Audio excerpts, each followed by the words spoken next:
خواتین کے جینے کے حق سے مراد ہے کہ سب سے پہلے اسے پیدا ہونے کا حق دیا جائے اور اس کی پیدائش پر ویسے ہی خوشیوں کا اظہار ہو جس طرح ایک مرد بچے کی پیدائش پر اکثر لوگ کیا کرتے ہیں، اور خواتین کے ساتھ حسن سلوک کیا جائے اور خاندان میں اور سماج میں عام طور پر ہونے والے ظلم و ستم سے اسے بچایا جائے، اور یہاں تک کہ وہ قدرتی طور پر اپنی خبروں تک پہنچ جائے۔ جس ملک میں رہتی ہوں اس کا سماج ایملی بیکنن، محترمہ ایملی بیکنن جو بی بی سی رپورٹر ہے، ان کے 1970 کے دہے کی رپورٹ کے مطابق انڈیا میں، ہندوستان میں روزانہ لگ بھگ 3000 حمل صرف اس لیے گرائے گئے کیونکہ الٹراسونک رپورٹ کے مطابق وہ حمل لڑکی کا تھا۔ میں پوچھتی ہوں کہ آج کا ہمارا یہ سماج اس جاہل عرب قوم سے، نزول قرآن سے پہلے عرب قوم سے کیسے الگ ہے، جبکہ رحمت للعالمین نبی صلی اللہ علیہ وسلم کی نبوت سے پہلے وہ لوگ الٹراسونک رپورٹ، الٹراسونک سکیننگ کے ذریعے اپنی بچیوں کا حمل تو نہیں گرا سکتے، لیکن جب لڑکی پیدا ہو جائے تو اس کا قتل کر دے کے، اس کو زندہ دفنا دے کے اس کے جینے کا حق اس سے مار دیا۔ ایک واقعہ میں آپ تمام کو سنانا چاہتی ہوں، جہاں نزول قرآن سے پہلے ایک صحابی اللہ کے رسول صلی اللہ علیہ وسلم کو واقعہ سناتے ہیں جو تفسیر قرطبی میں بیان کیا گیا ہے۔ ایک صحابی اللہ کے رسول صلی اللہ علیہ وسلم کے پاس آتے ہیں اور کہتے ہیں، یا رسول اللہ صلی اللہ علیہ وسلم، میں کتنا ظالم باپ ہوں اس کا احساس مجھے آج ہوا، کیونکہ اسلام قبول کرنے سے پہلے، یعنی مسلمان ہونے سے پہلے میرے یہاں ایک بیٹی پیدا ہوئی اور میں نے اس چیز کو، اس کی پیدائش کو برداشت کیا، شرمندگی سے اسے پال پوس کر بڑا کیا، یہاں تک کہ وہ میری انگلی پکڑ کر بازار کو میرے ساتھ چلا پھرا کرتی۔ اتنے میں شیطان نے مجھے لڑکی کے باپ کی شرمندگی کا وسوسہ ڈالا اور بالآخر میں نے ایک شیطانی ارادہ کر لیا کہ میں اپنی بیٹی کو زندہ دفن کر دوں گا۔ اور وہ صحابی ریگستان کی طرف بڑھتے ہیں، اپنی بیٹی کو ساتھ لیے ریگستان کی طرف بڑھتے ہیں، اور ان کی معصوم بیٹی صحابی سے پوچھتی ہے، یا ابوئی فین رو انتا، اے میرے ابا آپ کہاں جا رہے ہو؟ صحابی کہتے ہیں، میں چپ چاپ رہا اور میں نے پھوڑے سے میں نے ریتی کھودنا شروع کر دیا، خبر کھودنا میں نے شروع کر دیا، اور جب میں نے اپنا کرتا نکال کر جب میں پھوڑے سے ریتی کھود رہا تھا، میری معصوم بیٹی اس کے معصوم ہاتھوں سے وہ میرے پیٹھ اور کلوں پر جو ریتی لگ گئی تھی وہ اسے صاف کرتی اور پھر مجھ سے پوچھتی، یا ابوئی آپ کیا کر رہے ہو؟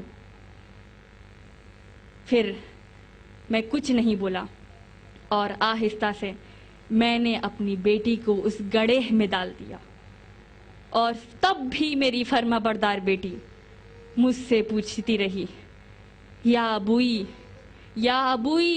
آپ کیا کر رہے ہو؟ اور میں نے اس پر مٹی ڈالنا شروع کر دیا۔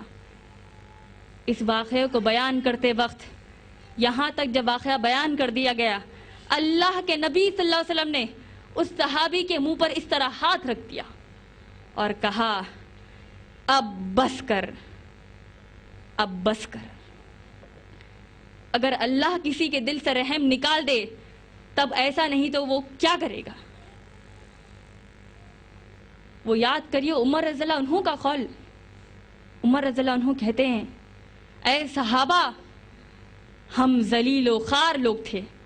نزول قرآن سے پہلے ہم کیسے لوگ تھے؟ سگی ماں سے زنا کرنے پر ہم فخر کرتے تھے، فخر محسوس کرتے تھے، ہماری بیٹیوں کو زندہ دفن کر لیتے تھے۔ اے صحابہ یاد رکھنا ہم ذلیل و خوار لوگ تھے، اسلام نے ہم کو عزت بخشی۔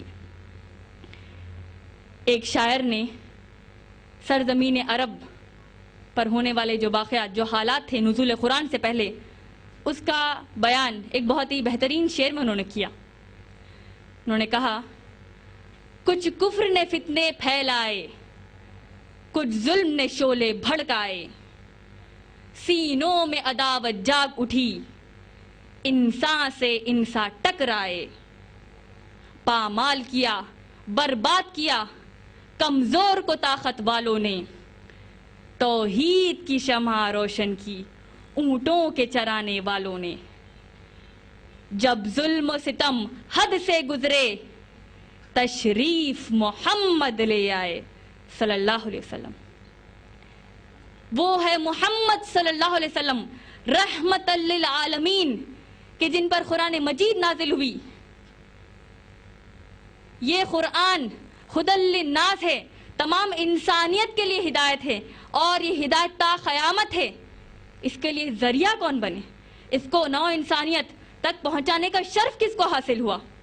وہ کوئی اور نہیں بلکہ ہمارے نبی صلی اللہ علیہ وسلم ہیں. اور پھر اس طریقے ان حالات میں جب عورتوں پر کتنا ظلم ہو رہا تھا، اللہ کے نبی صلی اللہ علیہ وسلم نے پہلی مرتبہ ہم خواتین کو سب سے پہلے جینے کا حق دیا. وہ کوئی اور نہیں بلکہ ہمارے نبی محمد صلی اللہ علیہ وسلم ہیں. پہلے عرب اپنی بیٹیوں کو زندہ دفن کرتے تھے. آج ہم، جیسے کہ میں نے پہلے بتایا، ابورشنز کرا رہے ہیں صرف اس بنیاد پر کیونکہ لڑکی پیدا ہونے والی ہے. ہیومن رائٹس کمیشن کی رپورٹ، ڈیکن کرونیکل 1997 کی رپورٹ کے مطابق دنیا میں 60 ملین ابورشنز ہوئے صرف اس بنیاد پر کیونکہ حمل لڑکی کا تھا. ان حالات میں اللہ کے رسول صلی اللہ علیہ وسلم نے ان پر قرآن مجید نازل ہوئی، جہاں اللہ سبحانہ تعالیٰ نے ذکر کیا سورہ تکویر سورہ نمبر 81 آیت نمبر 8 اور 9 میں، وَإِذَا الْمَوْءُودَةُ سُئِلَتْ بِأَيِّ ذَنبٍ قُتِلَتْ. اور جب یہ اپنی بیٹی کو زندہ دفن کرتے ہیں، جب اس کو قیامت کے دن اٹھایا جائے گا، اس سے پوچھا جائے گا کس گناہ کے لیے اسے زندہ دفن کر دیا گیا تھا. اور اللہ سبحانہ تعالیٰ فرماتے ہیں سورہ نحل سورہ نمبر 16 آیت نمبر 58 اور 59 میں کہ جب ان کے گھر کوئی بیٹی پیدا ہوتی ہے تو اس باپ کا چہرہ غم زدہ ہو جاتا ہے اور وہ مایوس ہو جاتا ہے کیونکہ اس کی گھر بیٹی پیدا ہوئی، اور وہ لوگوں سے چھپا چھپا پھرتا ہے تاکہ لوگوں کو معلوم نہ ہو جائے میرے گھر بیٹی پیدا ہوئی. اپنے آپ سے وہ سوال کرتا ہے، کیا میں شرمندہ ہو جاؤں زندگی بھر یا پھر اس کو زمین میں گاڑ دوں؟ کتنی گندی ان کی یہ پسند ہے. اور پھر قربان ہو جائیں